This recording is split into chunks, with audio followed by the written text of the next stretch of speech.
Vampiros, uy, qué miedo. Pero a no preocuparse, amigos. Trataremos de dilucidar el mito de la verdad.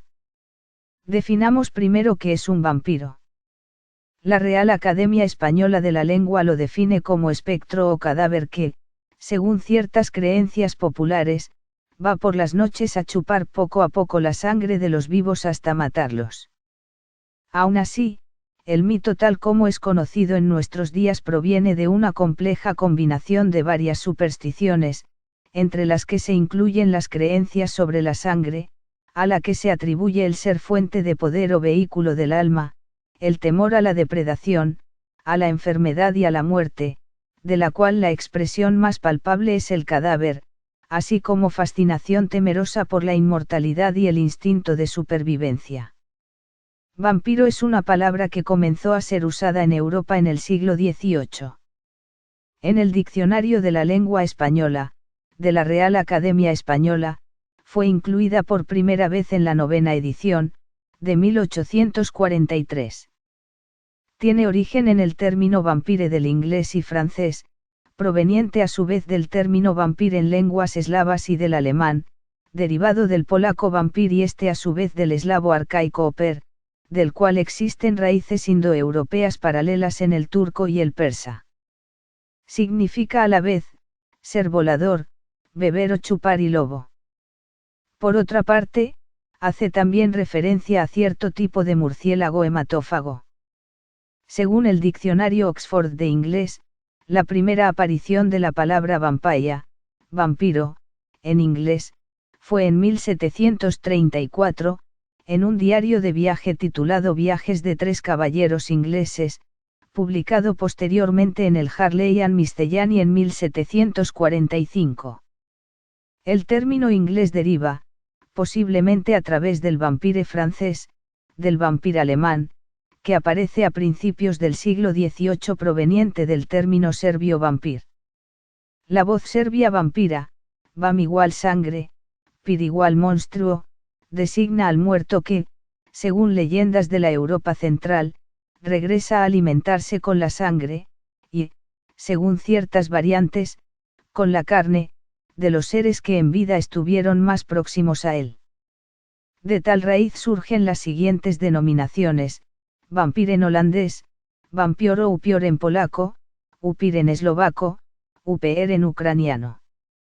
Este término ingresó oficialmente a la lengua alemana en 1732, cuando fue reportado el caso de Arnold Paule.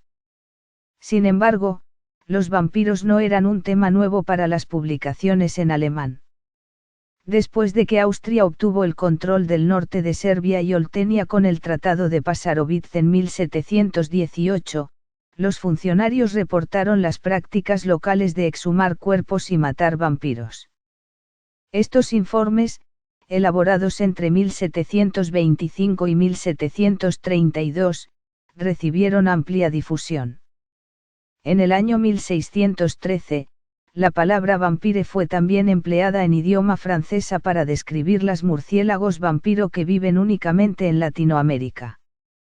El primer uso registrado de la forma antigua rusa upir comúnmente se cree que está en un documento del año 655, del calendario bizantino o 1047 después de Cristo. Se trata de un colofón en un manuscrito del libro de los Salmos escrito por un sacerdote que transcribió el libro del alfabeto glagolítico al cirílico para el príncipe novgorodiano, Volodymyr Yaroslavovich. El sacerdote afirma que su nombre es Upirlikli, lo que significa algo así como vampiro perverso o vampiro hiriente. Este nombre aparentemente tan extraño ha sido citado como un ejemplo de supervivencia del paganismo y el uso de apodos como nombres de personas. Veamos los sinónimos. Existen diferentes nombres o variantes locales para referirse al vampiro, tales como brucolaco, en español, proveniente del griego bricolakas. Kyuketsuki, en japonés. Nosferatu, del griego nosoporo portador de enfermedad. Estrigo o estrigoiul, moroi y pricolici, rumano. Draugr, nórdico antiguo. Vampirus, latín. Broloc, eslovaco.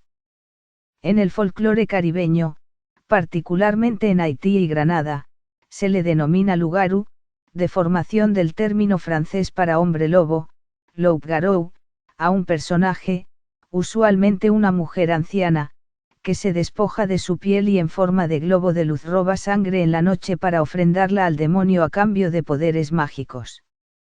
Los cronistas ingleses medievales, como Walter Map y Guillermo de Newburgh, denominan en latín al vampiro como sanguisuga, es decir hematófago. La descripción de estas criaturas varía según el folclore de cada región. Además, la mayoría de atributos de un vampiro según la cultura contemporánea provienen de la literatura, sobre todo de la novela Drácula y las películas basadas en ella, así como de los cómics y videojuegos, a veces contradiciendo la naturaleza primordial del vampiro tradicional original. Por eso, de las siguientes características, solo algunas son las esenciales o comunes en el folclore general o como parte de las creencias de ciertas regiones, otras son inventadas por los novelistas y libretistas de cine o diseñadores de videojuegos. Fueron humanos, pero ahora están en un estado intermedio entre la vida y la muerte, de ahí que se les llame no muertos. Esta naturaleza determina su aspecto físico básico. 1. Entre los eslavos, griegos y pueblos de Europa del Este, un cadáver desenterrado era considerado vampiro si su cuerpo parecía hinchado y le salía sangre, presuntamente de sus víctimas, de la boca o la nariz. También si notaban que sus uñas, pelo y dientes eran más largos que cuando había sido enterrado e incluso poseía un aspecto más saludable de lo esperado, mostrando piel sonrosada y pocos o ningún signo de descomposición. 2. En Transilvania, Rumanía, se consideraba que los vampiros eran flacos, pálidos, y poseían unas largas uñas y largos y puntiagudos caninos, colmillos. 3. En Bulgaria y Polonia se les atribuye tener un solo orificio nasal así como una especie de aguijón en la punta de la lengua. 4. Según la creencia en el folclore rumano, tienen la posibilidad de transformarse en animales como gatos o perros, ovejas y caballos.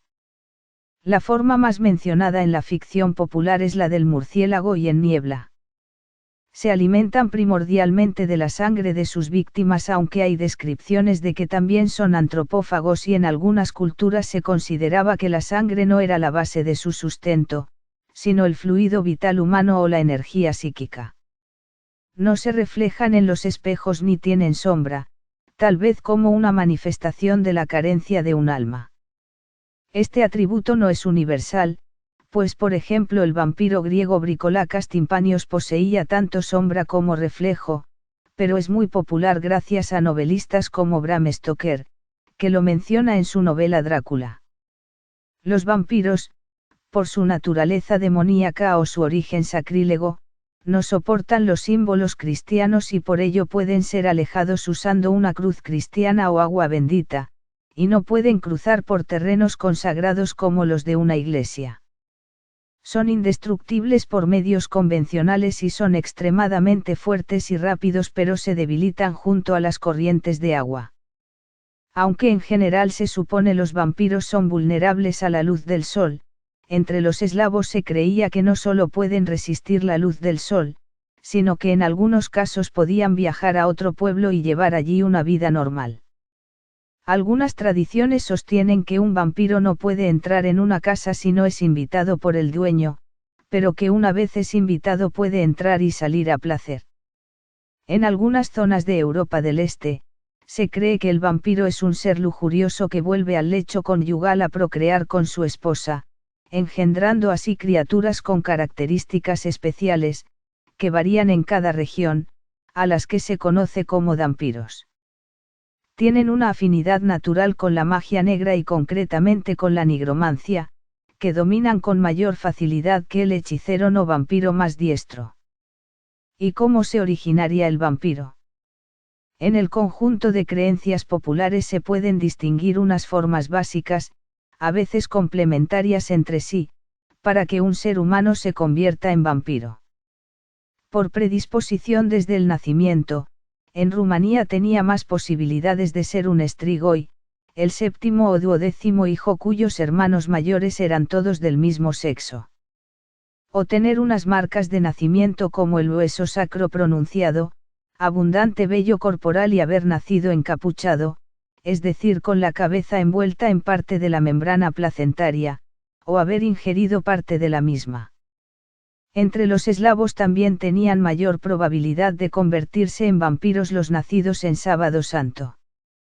Por muerte prematura o violenta, en la antigua Grecia, en donde se denominaban bricolacas o brucolacos a los así originados, al igual que entre búlgaros, eslavos, y en ciertas culturas africanas y en Indonesia, se creía que los niños, adolescentes y en general las personas que habían tenido una muerte prematura o en circunstancias anormales, por suicidio o violencia, podían convertirse en fantasmas vagabundos o vampiros. Por incumplimiento de rituales funerarios y religiosos, en Grecia, Bulgaria y Rumanía también se creía que alguien se convertía en vampiro después de morir si quienes debían ocuparse de preparar y vigilar debidamente el cadáver no realizaban los rituales adecuados o no cumplían bien su tarea, como impedir que un animal, especialmente un perro o gato, e incluso una persona pasaran sobre el mismo. Esta creencia es similar en los hindúes que consideraban que los espíritus o pitrs, en espera de reencarnar, pueden convertirse en vampiros si nadie les recuerda y realiza los sraad, rituales funerarios de rigor para facilitar su reencarnación.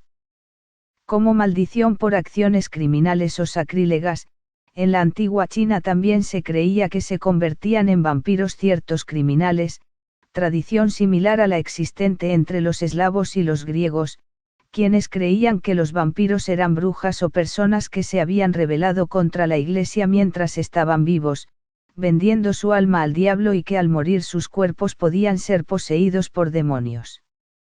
En la Europa cristiana y especialmente entre los griegos, esta creencia era reforzada con los conceptos desarrollados por el cristianismo basados en la idea neoplatónica de la vida después de la muerte y la idea de la supervivencia del alma hasta el día del juicio final a pesar de la corrupción del cuerpo, de aquellos que murieran arrepentidos de sus pecados y que hubieran recibido los últimos sacramentos.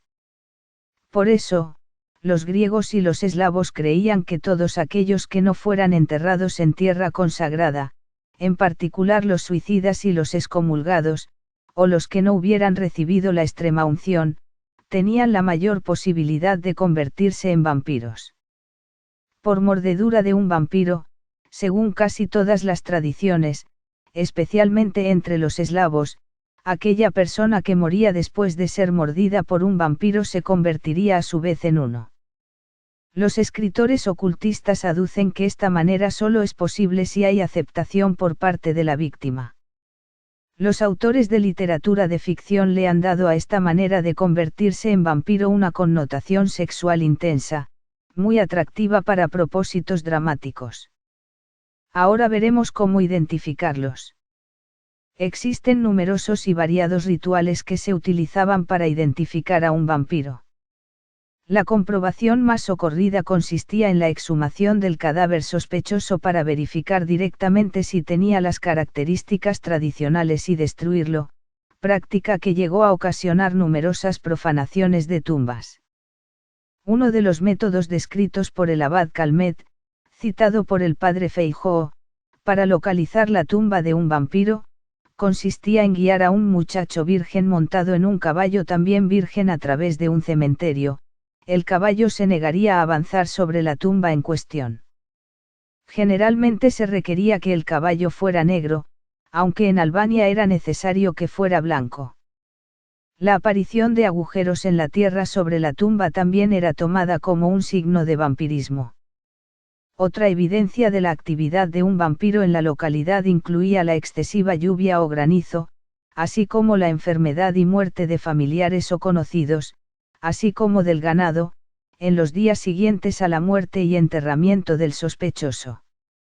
Algunos también se manifestaban mediante pequeños actos similares a los de un poltergeist, tales como mover muebles de la casa, producir ruidos y dar golpes. Habían varias prácticas preventivas contra los vampiros. Para evitar que un muerto se convirtiera en un vampiro, entre los celtas una de las prácticas más extendidas era enterrar el cuerpo cabeza abajo, así como también colocar hoces o guadañas cerca de la tumba, para evitar que los demonios poseyeran el cuerpo o para apaciguar al muerto y que no se levantara de su ataúd. Con igual propósito los tracios y los búlgaros antiguos solían amputar las extremidades, cortar los talones y los tendones de las rodillas o perforar otras partes del cuerpo. En Rodas y en la isla de Quíos, Grecia, se ponía una cruz de cera entre los labios del cadáver, así como una pieza de cerámica con la inscripción Jesucristo conquista para evitar que se convirtiera en vampiro o bricolacas. En Europa Oriental era frecuente introducir un diente de ajo en la boca, y a veces en cada uno de los 9 orificios corporales, de los muertos, así como atravesarles el corazón con un objeto corto punzante. Antes de inhumarlos 31 en las regiones sajonas de Alemania se colocaba un limón en la boca del sospechoso de ser un vampiro. Los gitanos clavaban agujas de hierro y acero en el corazón del cadáver y colocaban pequeños fragmentos de acero dentro de la boca, sobre los ojos, en las orejas y entre los dedos durante el entierro. También introducían espino en un calcetín del muerto, le clavaban una estaca de espino en las piernas o rodeaban la tumba con una barrera de plantas espinosas. En Bulgaria, los arqueólogos han encontrado varios esqueletos de origen medieval cuyo tórax había sido apuntillado con estacas de hierro, una práctica común hasta principios del siglo XX realizada para evitar que personajes a los que se había considerado malvados regresaran convertidos en vampiros. En Polonia se han encontrado enterramientos en los que los sospechosos de vampirismo eran decapitados y la cabeza colocada entre las piernas. Numerosos objetos y sustancias, que varían de región en región, son mencionados en las leyendas sobre vampiros por tener la propiedad de alejarlos o destruirlos. En Europa se cree que una rama de rosa silvestre o de espino pueden dañar al vampiro, así como el ajo o el azufre y objetos sagrados como un crucifijo, un rosario o el agua bendita.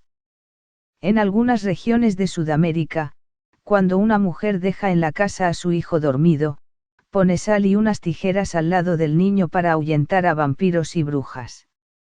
Otros métodos comunes en Europa incluían esparcir semillas de mostaza o arena sobre el tejado de la casa a proteger o en la tierra de una tumba sospechosa de contener a un vampiro para mantenerlo ocupado durante toda la noche contando los granos caídos. Historias chinas similares relatan que si un vampiro se encontraba con un saco de arroz, tendría que contar todos los granos uno por uno. Es una temática que se puede encontrar también en los relatos del subcontinente indio y en Sudamérica, sobre brujas y otros tipos de espíritus malignos o traviesos. Aunque no se los considera como un objeto de protección, el que los vampiros no se reflejen en los espejos ha hecho que fueran utilizados para mantenerlos alejados, eso se conseguía situándolos en una puerta, mirando hacia afuera.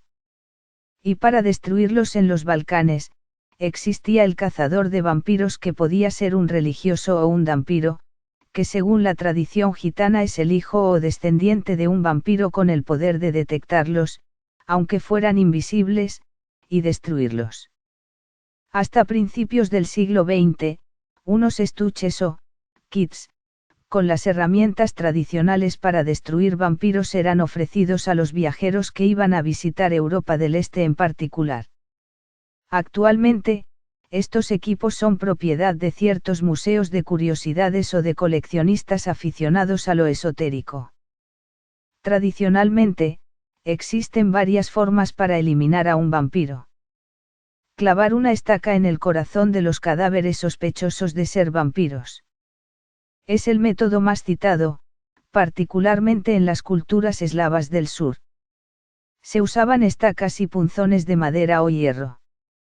El fresno era la madera preferida en Rusia y en los estados bálticos, el espino en Serbia y en Bulgaria, y el roble en la región de Silesia. La estaca solía clavarse apuntando a la boca en Rusia y en el norte de Alemania, o al estómago en el noreste de Serbia. Esto es similar al acto preventivo de enterrar objetos afilados, como hoces o guadañas, junto al cadáver y apuntando hacia él, de forma que cuando el cuerpo se hinchara le penetrase en la piel lo suficiente, para evitar que el no muerto se levantara del ataúd. La decapitación era el método preferido en las áreas germánicas y eslavas del oeste. La cabeza se enterraba junto a los pies, tras las nalgas o alejada del cuerpo. Este acto se veía como un modo de acelerar la marcha del alma, debido a que, en algunas culturas, se creía que ésta permanecía en el cuerpo. La incineración completa del cadáver o del corazón y el rociar la tumba con agua hirviendo eran las medidas más habituales en Grecia. También, sobre todo en casos recalcitrantes, se desmembraba el cuerpo y se quemaban las partes o se hervían en vino. Los rumanos, eslavos y gitanos utilizaban las cenizas para preparar bebidas que suministraban a los familiares o víctimas a modo de cura. Repetir el funeral, cambiando de lugar la tumba, rociando agua bendita sobre el cadáver, o con un exorcismo, era una medida propugnada en los Balcanes y especialmente por la Iglesia en Grecia para evitar la incineración, pues ésta disminuía la posibilidad de salvación del alma. Rituales de magia. En Bulgaria se practicaba un ritual consistente en el embotellamiento del vampiro, que según la creencia búlgara es un espectro incorpóreo, llevado a cabo por personas que se dedicaban a ello, sirviéndose de una botella especialmente preparada que contenía un fragmento de un icono, estampa de un santo, así como algo del alimento favorito del vampiro. Este lo atraía irresistiblemente a su interior y el vampiro quedaba atrapado allí, ya que el hechicero se apresuraba a cerrarla con un corcho. La botella, con el vampiro dentro, era bien. Ya nos informamos sobre muchas características de los vampiros. Ahora un poco de historia. Inicialmente la mayoría de menciones de seres con características vampíricas en la antigüedad son parte del folclore y de los mitos en casi todas las civilizaciones, desde Egipto y Sumeria hasta las culturas indoamericanas. En Mesopotamia se invocaba a los dioses protectores para que acabaran con los utuku, seres culpables de las enfermedades y las pestes, que pueden considerarse como antecesores de los vampiros. En la antigua China se creía en la existencia de los jiangxi o vampiros zombis, con extremidades rígidas de manera que solo pueden avanzar dando pequeños saltos y con los brazos extendidos. Son completamente ciegos, pero presienten a las personas por su respiración y si muerden a una persona, la convierten también en otro muerto viviente. En el antiguo Egipto la diosa de la guerra Sekhmet, hija de Radio y llamada la Terrible, asoló la tierra para castigar a los hombres y solo pudo ser apaciguada embriagándola con un brebaje de color rojo semejante a la sangre que bebía. En el folclore árabe y africano se menciona la existencia de unos demonios necrófagos y vampiros, que cambian de forma a su antojo, llamados ghouls, en árabe, al-ghul, demonio, que se convertían en tales por haber tenido una muerte violenta. En uno de los relatos de las 1001 noches llamado Honor de un vampiro el protagonista es un ghul. En el judaísmo uno de sus arquetipos míticos es Lilith, la primera mujer de Adán, de quien se decía que se alimentaba de la sangre de los niños no circundados y es inspiradora de muchos personajes de vampiresas seductoras en la ficción por su acentuado carácter sexual. En la India los Betala, demonios vampiros, ocupan un lugar importante en las narraciones y, como parte de la corte de Shiva, rondan los lugares de cremación.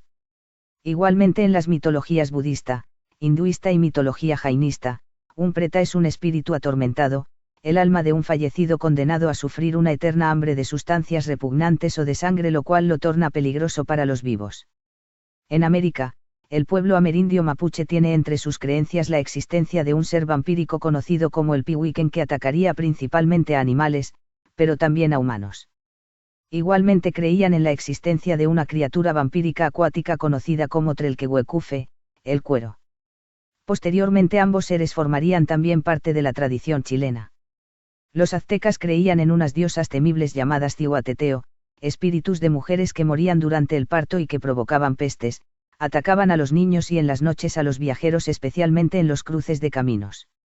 Según el Popol Vuh, los mayas creían que el guardián de Xibalbá era un murciélago con rasgos humanos llamado Camazotz que decapitaba a los extraños.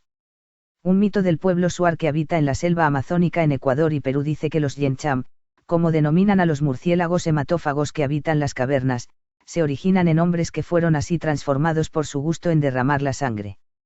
En Europa, la mitología griega incluye la leyenda de Lamia, hija de Belo, rey de Libia, quien por sostener un romance con Zeus sufrió la ira de la diosa Hera, que asesinó a sus hijos y la convirtió en un monstruo despiadado que mataba niños y seducía a viajeros extraviados para devorarlos y alimentarse con su sangre.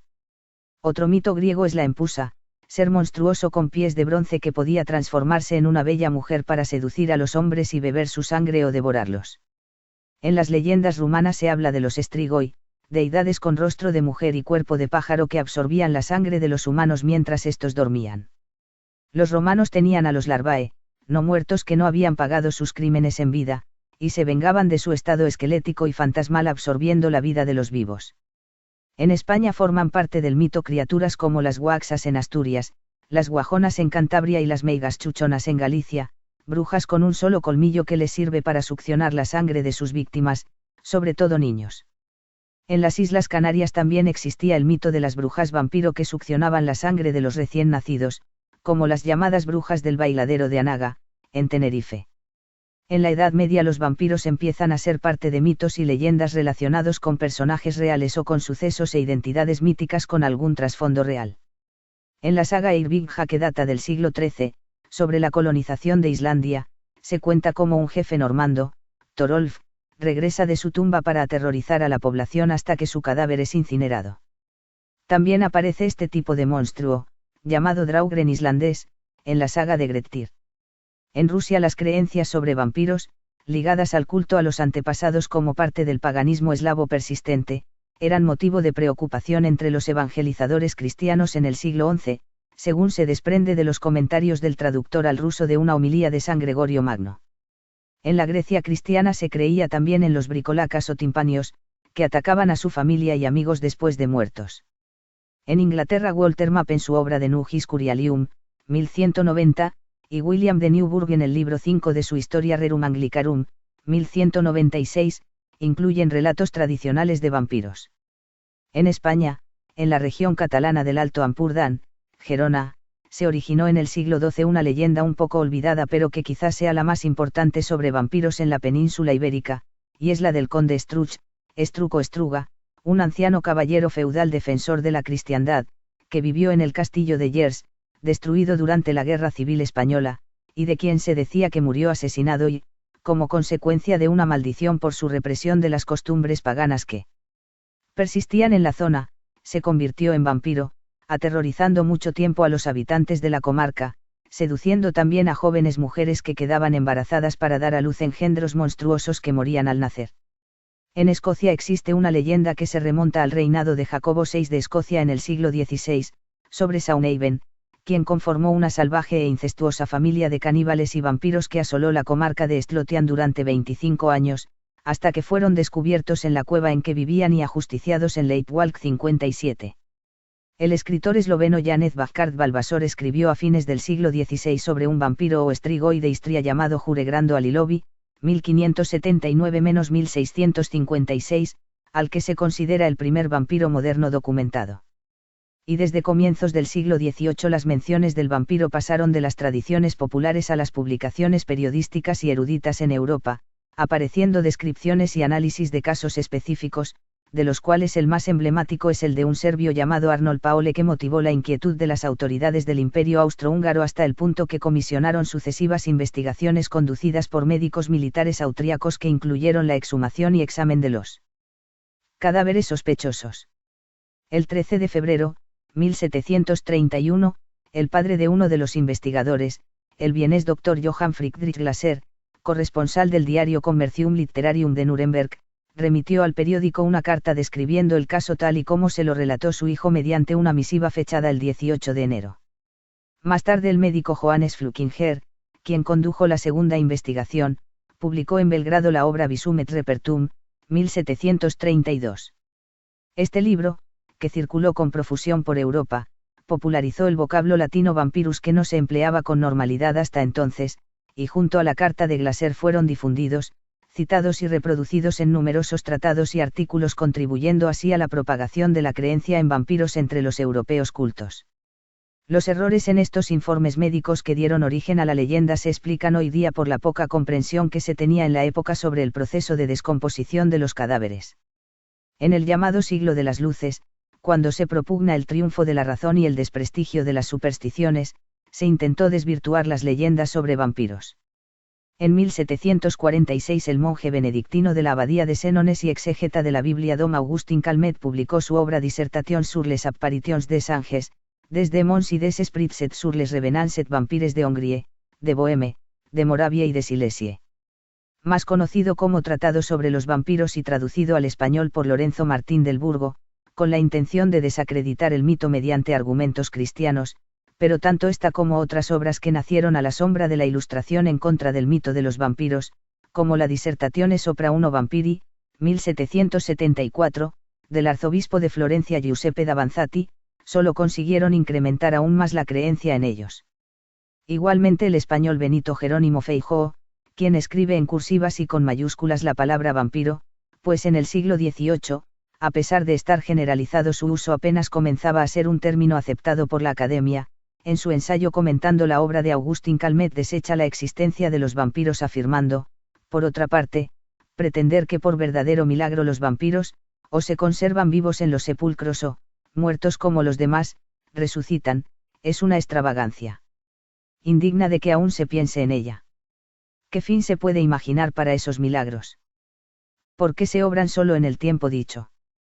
¿Por qué solo en las regiones expresadas? Se han visto resurrecciones milagrosas. Y no solo se deben creer las que constan en la Escritura, aunque no tengan el grado de certeza infalible que aquellas. Pero en esas resurrecciones se ha manifestado algún santo motivo, que Dios tuvo para obrarlas. En las de los vampiros ninguna se descubre. En l'Encyclopédie, 1751, dirigida por Denis Diderot y Jean Le Rond d'Alembert aparece la siguiente definición: vampiro. Es el nombre que se le ha dado a pretendidos demonios que se succionan durante la noche la sangre de cuerpos vivos y la llevan a cadáveres en los que puede verse la sangre salir de la boca, nariz y los oídos. El padre Calmet hizo sobre el tema una obra absurda de la cual no se le hubiera creído capaz, pero que sirve para demostrar hasta qué grado el espíritu humano se deja llevar por la superstición. Pero fue sin duda el poema narrativo del romántico alemán Gottfried August Burger Lenore, 1773, el que puso de moda el tema del vampiro en la literatura junto con el relato El vampiro, 1819, de John William Polidori. El vampiro, que ya desde el siglo XIX es un icono universal en la literatura de ficción, sigue presente en crónicas periodísticas y en leyendas urbanas actuales. El caso más famoso en Estados Unidos en tiempos recientes y clásico en el folclore de Nueva Inglaterra, ajustado a los cánones del mito, es el incidente sucedido con Mercy Brown, fallecida a los 19 años a causa de tuberculosis en Exeter, Rhode Island, y cuya exhumación en 1892 fue realizada ante el temor de que se había convertido en vampiro. Igualmente es notable, en la Inglaterra del siglo XX, el caso del vampiro del cementerio de Highgate, en el suburbio londinense, que a finales de la década de los 60 fue el escenario de una leyenda urbana según la cual era rondado por un vampiro con características fantasmagóricas que se cobró algunas víctimas antes de ser destruido con intervención de autodenominados cazadores de vampiros, que incluso llegaron a organizar una cacería la noche del 13 de marzo de 1970, cuando decenas de curiosos y ocultistas invadieron el cementerio en busca del supuesto vampiro. En regiones del África postcolonial y en pleno siglo XXI, se siguen produciendo rumores sobre vampiros asociados a los colonos, misioneros o representantes de organismos europeos y adaptados a la modernidad, pues se mencionan vehículos automotores, sobre todo de los pintados de color rojo, usados para raptar a las víctimas y el uso de jeringas para extraerles la sangre. El arquetipo del vampiro está presente en la cultura contemporánea principalmente de 4 maneras. 1. Como prototipo de personajes de los videojuegos, los cómics o la literatura popular y el cine. 2. Como icono y disfraz que no puede faltar en Halloween, particularmente el estereotipo popularizado por Hollywood que encarnó el actor Bela Lugosi. 3. Como paradigma o referencia de ciertas subculturas o tribus urbanas, como la subcultura gótica. 4. Como referencia lexicográfica en el lenguaje cotidiano y el término en español, según el Diccionario de la Real Academia Española, describe también a persona codiciosa que abusa o se aprovecha de los demás y el verbo vampirizar a abusar o aprovecharse de alguien o de algo. Algunos autores denominan vampiros psíquicos o emocionales a los perpetradores de acoso laboral, moral, psicológico y mobbing, atribuyéndoles desórdenes de la personalidad. También existen personajes reales cuyas vidas inspiraron la figura del vampiro en el folclore y en la literatura de ficción contemporánea. Vlad Draculea. También conocido como Vlad III o Vlad Tepes, es un noble héroe nacional rumano que en el siglo XV luchó contra la invasión de los otomanos y es famoso por la crueldad de sus métodos. Inspiró la novela Drácula de Bram Stoker, por lo cual es relacionado con el tema, aunque no existe evidencia histórica que bebiera sangre de sus víctimas ni las leyendas locales lo señalan de ser vampiro. Vlad III, que realmente era valaco y no transilvano según Bram Stoker, es apodado Tepes, que significa empalador en rumano, por su método más famoso para escarmentar a sus enemigos. Draculea significa hijo de Dracul, que a su vez significa el dragón, y que era el título de su padre, Vlad II, un príncipe caballero de la Orden del Dragón.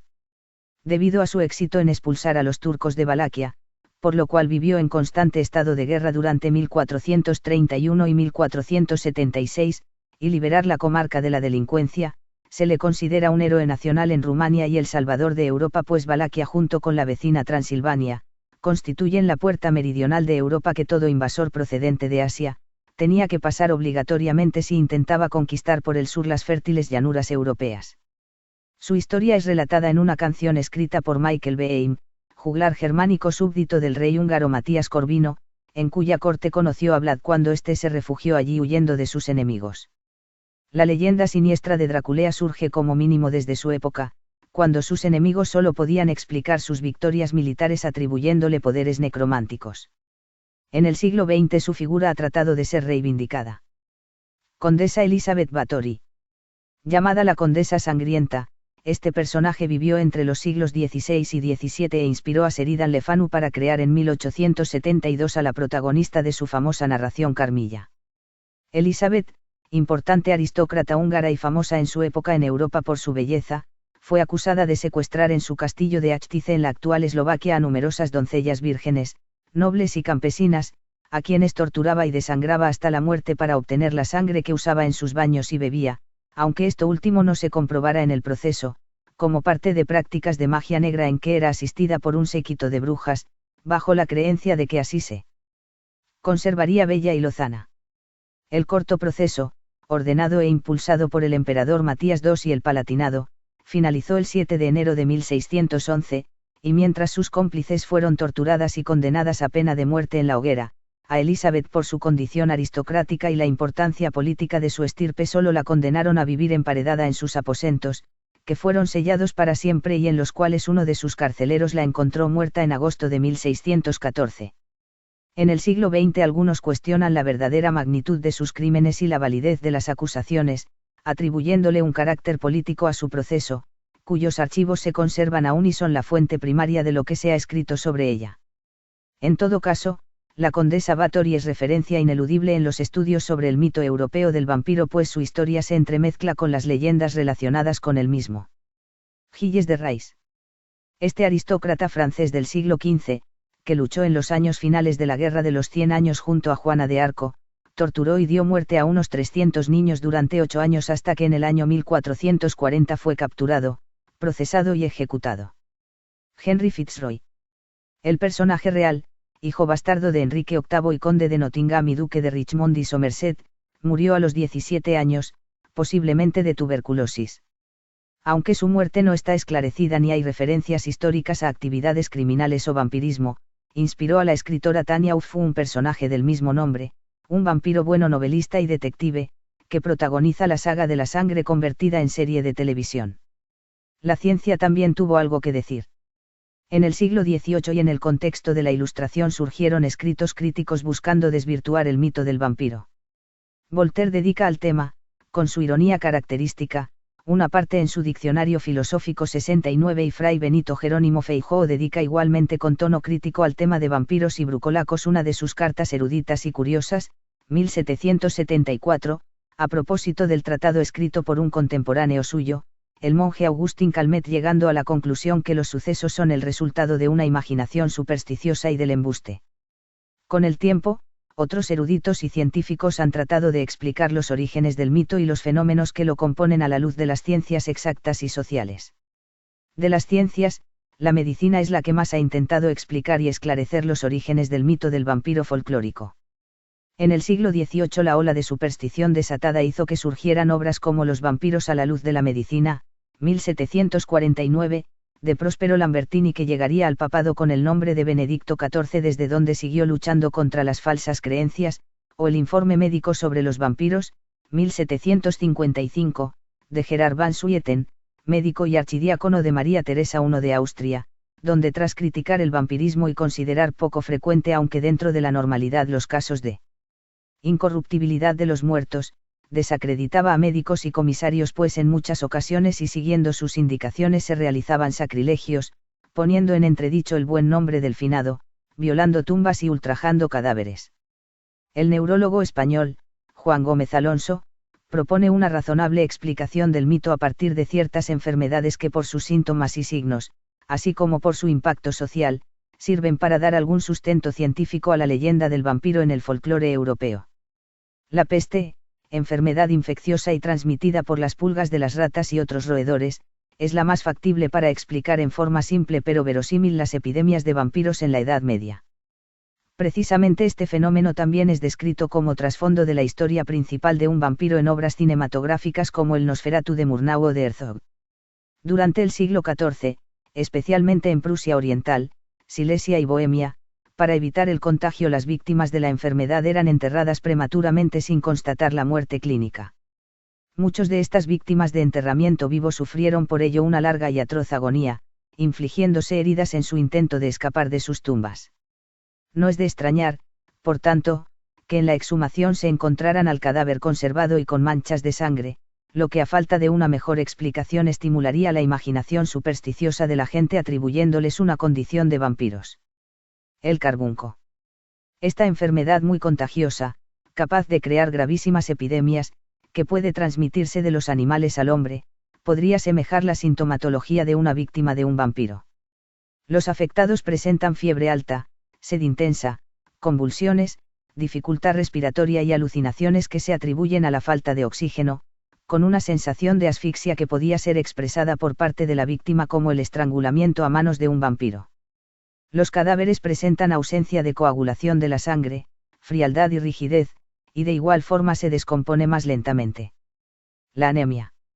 Esta enfermedad clásica, frecuentemente asociada a las anteriores, consistente en un déficit en la cantidad o calidad de los glóbulos rojos de la sangre encargados de transportar el oxígeno a todo el cuerpo, también puede explicar la creencia en la afectación de los vecinos y familiares allegados al presunto vampiro. Las supuestas víctimas presentaban una severa palidez acompañada de intensa fatiga, cansancio y respiración entrecortada, síntomas y signos clínicos que se pueden explicar con este trastorno, que no siempre se debe a la pérdida de sangre, sino que hace parte también del cuadro de una desnutrición, ya sea por falta de adecuada alimentación por las propias enfermedades, o las carestías debidas a las guerras, cuando no por ayunos con motivaciones religiosas que tenían el objetivo de purgarlos pecados y verse libre del peligro de la peste. La rabia, infección viral del sistema nervioso, es la enfermedad transmisible que científicamente explicaría adecuadamente el mito del vampiro, especialmente cuando su auge en Europa coincide con epidemias de esta afección durante los siglos XVI y XVII, en particular la ocurrida en Hungría entre 1721 y 1728. Enfermedades psiquiátricas. Las enfermedades psiquiátricas deben ser tenidas en cuenta. La atracción patológica por beber sangre ha sido la causa de que en la historia se registren muchos casos de personajes reales con conducta vampírica, cuya compulsión solo ha podido ser explicada psiquiátricamente al no encontrarse un sustrato infeccioso o somático como en las enfermedades antes descritas. Psicosis y esquizofrenia son los diagnósticos más frecuentes de los psiquiatras forenses y expertos en criminalística para explicar la conducta vampírica de personajes reales, en su mayoría asesinos seriales, como el caballero Gilles de Rais o la condesa Erzsébet Báthory antes citados, y criminales contemporáneos mencionados por las noticias en nuestros días. Recientemente nuevas propuestas de clasificación de los trastornos mentales relacionados con la sexualidad o de las parafilias, asignan al vampirismo una categoría particular, deslindando y diferenciando este trastorno de otras filias como la necrofilia o el sadismo, para explicar y describir mejor la conducta criminal motivada por el placer libidinoso derivado de la vista, contacto o bebida de sangre de sus víctimas. El vampiro en la literatura. Los escritos que intentan compilar y analizar racionalmente el tema con argumentos filosóficos, teológicos y científicos, aparecen en Europa en los siglos XVII y XVIII cuando incidentes atribuidos a vampiros inundaron numerosos países de Europa Oriental. Esto produjo un interés generalizado en el tema, generando comentarios de escritores de la talla de Voltaire, Descartes y Rousseau o el padre Benito Jerónimo Feijóo, quien en sus cartas eruditas y curiosas, 1742, dedica la carta XX a comentar el ensayo sobre vampiros escrito por Calmet. Entre los primeros tratados publicado en Europa sobre vampiros está el titulado Conceptos racionales y cristianos sobre vampiros o chupasangres, escrito en 1733 por Johann Christoph Arenberg, filósofo, teólogo e historiador alemán. Pero uno de los autores más famosos sobre el tema fue el monje benedictino francés Dom Augustin Calmet, 1672-1757, abad de Senones, destacado exégeta que escribió, entre otras muchas obras, un libro titulado El mundo de los fantasmas, que incluye el ensayo titulado Negociación y explicación de la materia y características de los espíritus y los vampiros, y así de los retornados de la muerte en Hungría, Moravia, etc.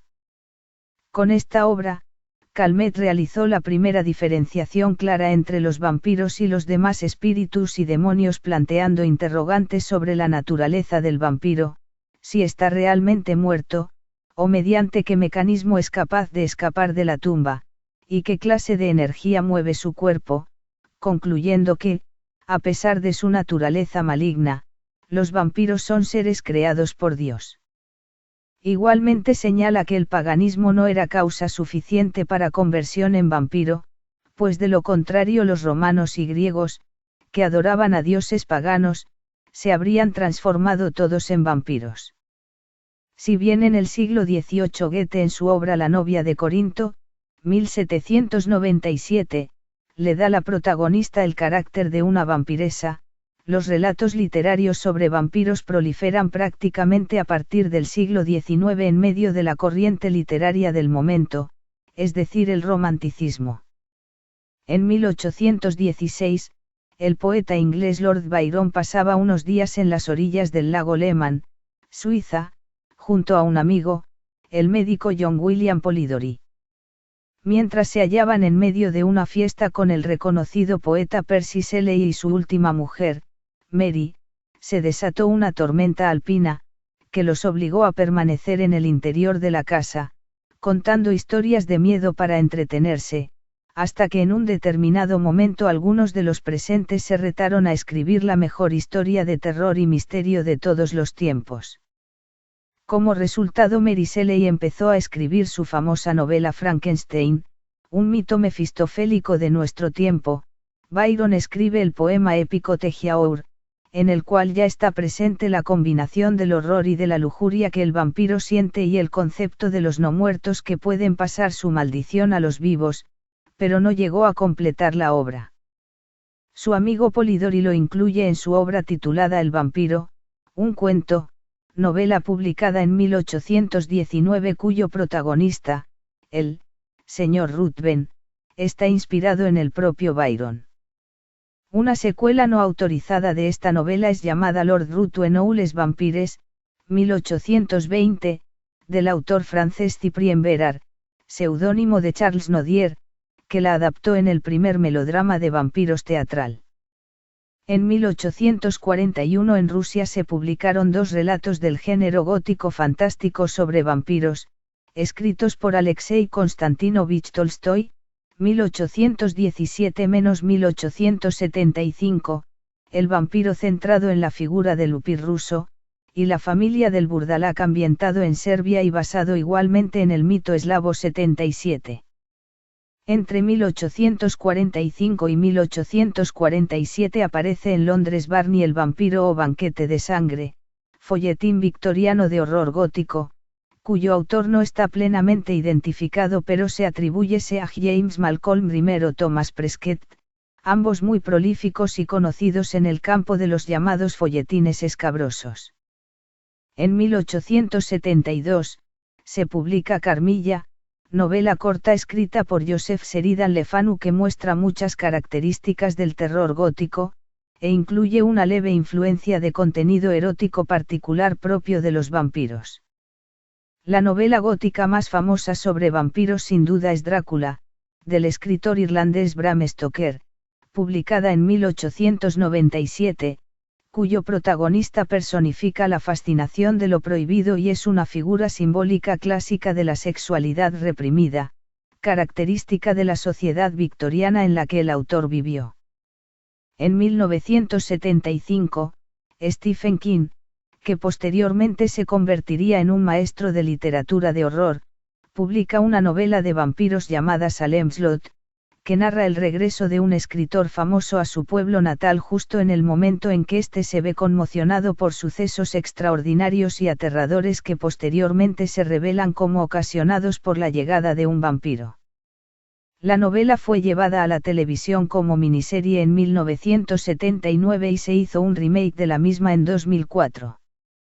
La más importante revisión literaria del mito del vampiro después de Drácula, se produjo a finales del siglo XX, 1976, cuando la escritora norteamericana Anne Rice publicó Las Crónicas Vampíricas, una trilogía compuesta por las novelas Entrevista con el vampiro, Lestat el vampiro y La reina de los condenados, que después, dado su enorme éxito comercial y cinematográfico, ha continuado con secuelas como Memnoch el demonio y Armand el vampiro. Los vampiros concebidos por Rice son personajes adaptados al gusto de las sociedades contemporáneas, aptos para todos los públicos, carentes de la maligna crueldad sin remordimientos de sus antecesores literarios y de los personajes reales que los inspiraron, mostrándose como unos entes elitistas, posmodernos y confusos, solo un poco pervertidos, con sentimientos de culpabilidad y humanizados, sumergidos en el pensamiento filosófico de la nueva era sin representar la maldad y bestialidad en estado puro que caracterizan al vampiro mítico tradicional o folclórico. Hacemos un alto aquí aunque se publicaron más obras hasta la actualidad. El vampiro también llegó a las artes escénicas. Ópera, la ópera en 2 actos der Vampir, El vampiro, con música compuesta por Heinrich Marner y libreto de Wilhelm August Boybruck basado en la obra de John William Polidori, se estrenó en Leipzig. En 1828 con gran éxito. En el 2000 se presentó en Madrid una versión en castellano. Teatro, en 1820 en Londres y Dublín se representó una versión teatral basada en la obra del Dr. Polidori. Drácula apareció en el teatro por primera vez en 1897, con la obra Drácula, o El no muerto escrita por el propio Bram Stoker y la premiere tuvo lugar en el Royal Lyceum Theatre de Londres. Más popular resultó la versión de Hamilton Den, estrenada en 1923, que para simbolizar al murciélago introduce en la caracterización del personaje la capa de terciopelo o cuero negro en el exterior y seda roja en el interior, quizás el más característico de los leitmotifs vampíricos. Bela Lugosi, el actor que más brillantemente ha representado ese papel en el cine y en el teatro, fue enterrado envuelto en su capa en cumplimiento de sus deseos. El musical El baile de los vampiros, con música de Jim Steinman y basado en la película homónima de Roman Polanski quien también dirigió la producción original, fue estrenado 1997 en Viena y ha sido representado en todos los continentes. Ballet, probablemente el primero que trató el tema del vampiro fue Polichinelle Vampire, ballet pantomima en un acto escrito por François Alexis Blache, con música de Majestad Alexandre y representado por primera vez en 1823. Luego aparece Morgano de Paul Taglioni y J. Ethel, Berlín, 1857. A este le siguió Il vampiro con música de Paolo Giorza, producido en Milán en 1861. En 1956, en Inglaterra se representó Vampira de Peter Darrell. En 1980 apareció Drácula de James Kudeka, interpretado por Les Royal Ballets Canadiens, y en 1992, Drácula de Stuart Sebastian, ejecutado por el Dayton Ballet y el American Repertory Ballet. En pintura destacan obras como El vampiro de Edvard Munch, realizada en el año 1895 grados El vampiro glorioso, de Boleslas Viegas, que data de 1916 y pretende ser una alegoría del horror de la Primera Guerra Mundial, aunque también de la mujer fatal, representada por un ser con más semejanza con las lamias que con el vampiro propiamente dicho. Se han filmado una infinidad de películas y series de terror en cine y televisión sobre vampiros. Solo veremos algunas. El vampiro fue llevado al cine por primera vez en 1922, bajo el título Nosferatu, una sinfonía del horror, con la inolvidable interpretación de Max Schreck y dirigida magistralmente por F.W. Murnau. Desde entonces, el vampiro ha protagonizado incontables producciones cinematográficas. La imagen del vampiro Drácula por excelencia en el cine de las primeras épocas ha sido la del actor húngaro Bela Lugosi, quien protagonizó la versión clásica de Drácula dirigida por Todd Browning en 1931. En 1958 la novela Drácula volvió a ser adaptada para cine con un toque más erótico a cargo del actor inglés Christopher Litio, quien llegó a ser identificado con el personaje tanto o más que Lugosi, protagonizando cerca de 10 títulos con esa temática. En 1979, se filmó una nueva versión de Drácula protagonizada por Frank Langella y en 1992 Francis Ford Coppola realiza Drácula, de Bram Stoker, más fiel a la novela original que las anteriores versiones y en la que hace gala de todos los recursos que el cine permite para convertir cualquier fantasía en imágenes. En 1967, con un toque de comedia negra y con la introducción del primer vampiro gay en el cine, el director polaco Roman Polanski agregó con éxito a la filmografía sobre el mito la película El baile de los vampiros. En 1979 el director alemán Werner Herzog filmó otra versión de Nosferatu, Fantasma de la Noche, Nosferatu, Phantom der Nacht, protagonizado por Klaus Kinski, Bruno Ganz e Isabelle Adjani. En 1994 se realizó la película Entrevista con el vampiro dirigida por Neil Jordan y basada en la novela homónima de Anne Rice, quien elaboró también el guión. En 1995, Mel Brooks dirigió la sátira Drácula, Muerto pero feliz, donde él mismo interpreta a Van Helsing mientras que el rol protagónico corre a cargo de Leslie Nielsen. En 1996 se filmó Del crepúsculo al amanecer, que narra un enfrentamiento entre humanos y vampiros en un bar de México, con dirección de Robert Rodríguez, guión de Quentin Tarantino e interpretada por George Clooney, Salma Hayek, Harvey Keitel y el mismo Tarantino. El cineasta John Carpenter también hizo un aporte al género con su película de western horror Vampiros en 1998, año en el cual aparece también Blade Saga fílmica de acción, protagonizada por un vampiro o cazador de vampiros contemporáneo, basada en cómic del mismo título. Y en televisión. El primer vampiro protagonista en televisión posiblemente sea Barnabas Collins, atormentado personaje de la exitosa serie de la ABC Sombras Tenebrosas emitida entre 1966–1971. Décadas después y para entretener a un público preferentemente adolescente, en 1997 aparece la serie Buffy la caza vampiros, que alcanzó el éxito con 7 temporadas hasta 2003 y de la cual se desprendió una nueva serie con el mismo nombre que su protagonista, el vampiro llamado Ángel. En 1973 Dan Curtis dirigió Drácula, una adaptación para televisión de la novela de Bram Stoker escrita por Richard Matheson. Jack Palance interpreta al conde vampiro.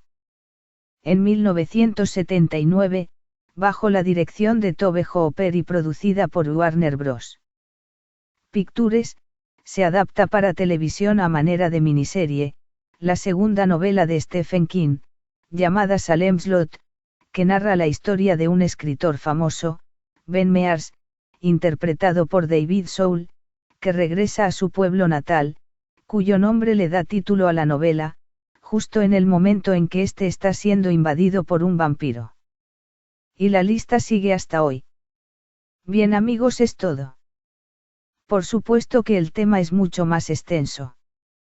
Y me disculpo si he contribuido con un magnífico material para sus pesadillas. Pero tengan en cuenta que es imposible evitarlo considerando lo escabroso del tema. Si les gustó el video den like y activen la campanita para recibir avisos de futuros videos. También suscríbanse al canal. Nos vemos en un próximo tema.